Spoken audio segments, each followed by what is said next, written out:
আসসালামু আলাইকুম। এখানে আমি গোছের ঝুরি করব।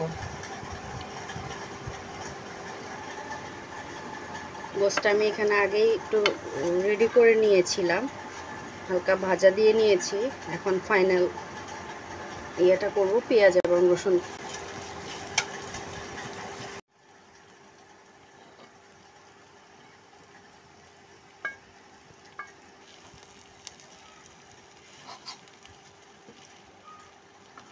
এই গোছের ঝুরিটা আমি অনেকবারই করলাম,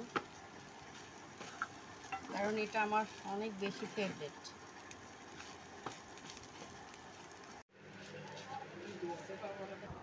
ইয়ামি ইয়ামি গরুর মাংসের ঝুরি।